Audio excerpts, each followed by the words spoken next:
everyone, welcome back to Hooked on Books. It's Mrs Griffiths here. Today I am going to read you a really fantastic story called The Iron Man. It's by Ted Hughes and the pictures are illustrated by Mould.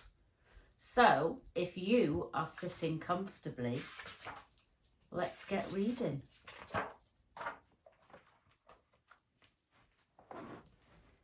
The Iron Man came to the top of the cliff. How far had he walked?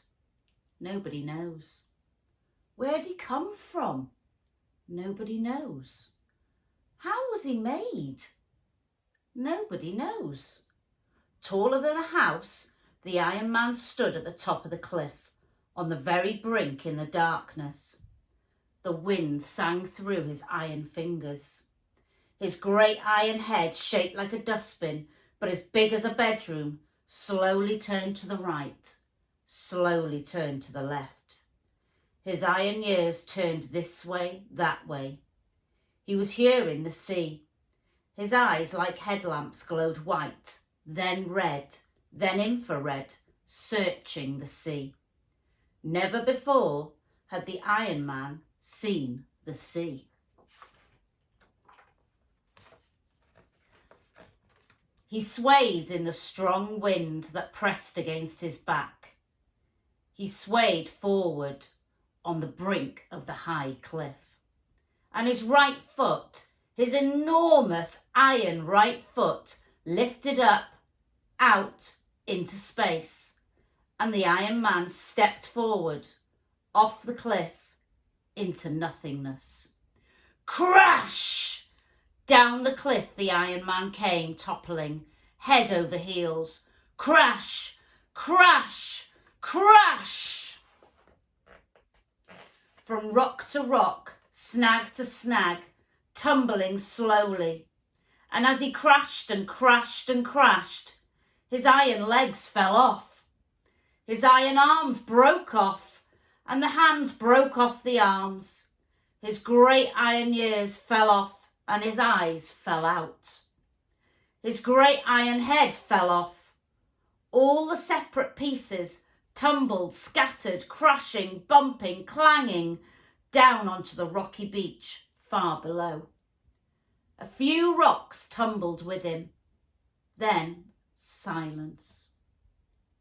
Only the sound of the sea chewing away at the edge of the rocky beach, where the bits and pieces of the Iron Man lay scattered far and wide, silent and unmoving.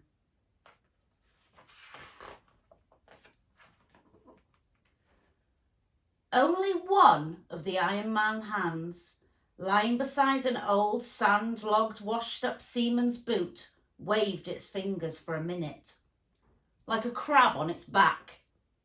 Then it lay still, while the stars went on wheeling through the sky, and the wind went on tugging at the grass on the cliff top, and the sea went on boiling and booming. Nobody knew the Iron Man had fallen. Night passed. Just before dawn, as the darkness grew blue and the shapes of the rocks separated from each other, 2 seagulls flew crying over the rocks. They landed on a patch of sand. They had 2 chicks in a nest on the cliff. Now they were searching for food.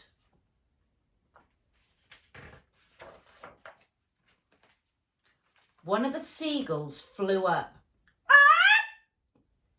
He'd seen something.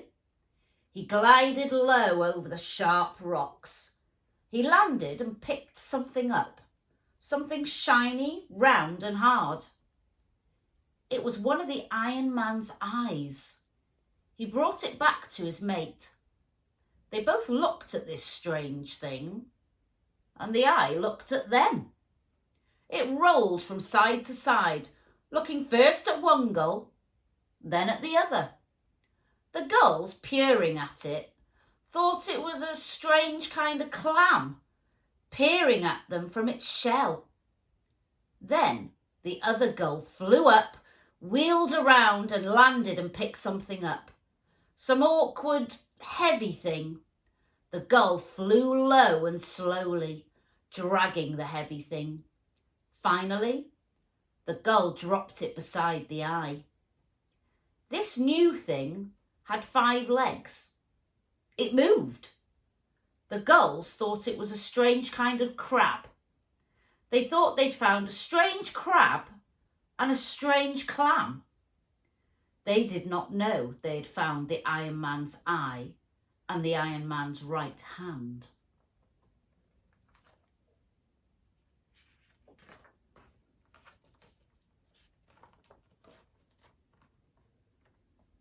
But as soon as the eye and the hand got together, the eye looked at the hand. Its light glowed blue. The hand stood up on 3 fingers and its thumb, and craned its forefinger like a long nose. It felt around. It touched the eye. Gleefully, it picked up the eye and tucked it under its middle finger. The eye peered out between the forefinger and the thumb. Now the hand could see. It looked around. Then it darted and jabbed one of the gulls with its stiffly held finger, then darted at the other and jabbed him. The 2 gulls flew up into the wind with a frightened cry. Slowly, then the hand crept over the stones, searching. It ran forward suddenly, grabbed something and tugged, but the thing was stuck between 2 rocks. The thing was one of the Iron Man's arms. At last, the hand left the arm and went scuttling hither and thither among the rocks, till it stopped and touched something gently. This thing was the other hand. This new hand stood up and hooked its finger round the little finger of the hand with the eye and let itself be led.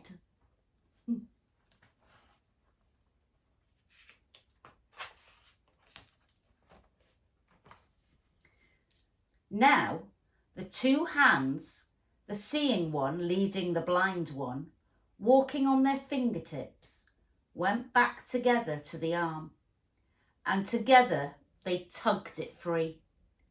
The hand with the eye fastened itself onto the wrist of the arm. The arm stood up and walked on its hand. The other hand clung on behind as before, and this strange trio went searching. An eye! There it was, blinking at them speechlessly beside a black and white pebble. The seeing hand fitted the eye to the blind hand, and now both hands could see.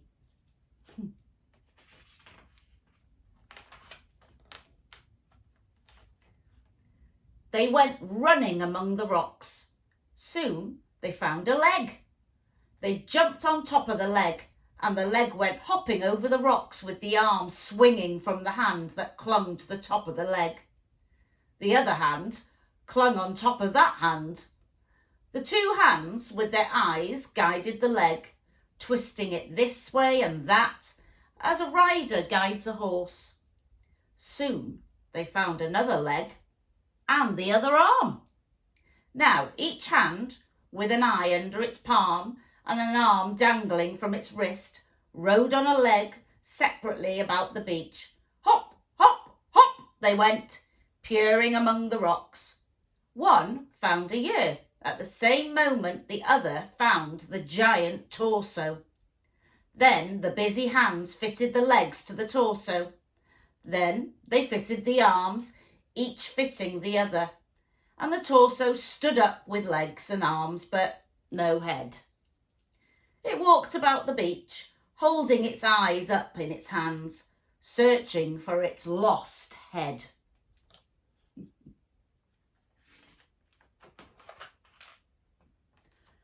At last, there was the head, eyeless, earless, nested in a heap of red seaweed. Now, in no time, the Iron Man had fitted his head back and his eyes were in place. and everything in place except for 1 year. He strode about the beach searching for his lost year as the sun rose over the sea and the day came.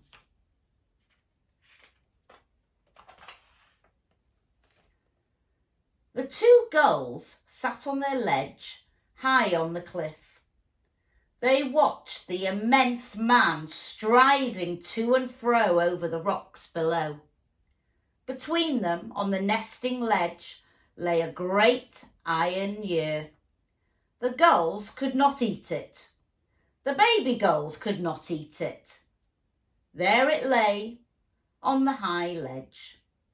Far below, the Iron Man searched. At last, he stopped and looked at the sea. Was he thinking the sea had stolen his year? Perhaps he was thinking the sea had come up while he lay scattered and had gone down again with his year.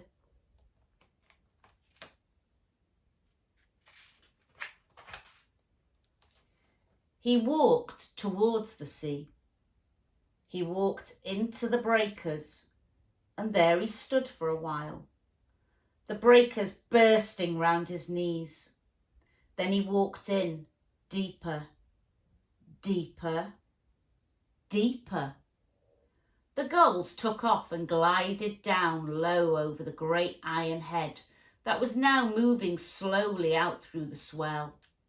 The eyes blazed red, level with the wave tops, till a big wave covered them and foam sprouted out over the top of his head. The head still moved out underwater. The eyes and the top of the head appeared for a moment in a hollow of the swell. Now the eyes were green. Then the sea covered them and the head. The gulls circled low over the line of bubbles that went on moving slowly out into the deep sea.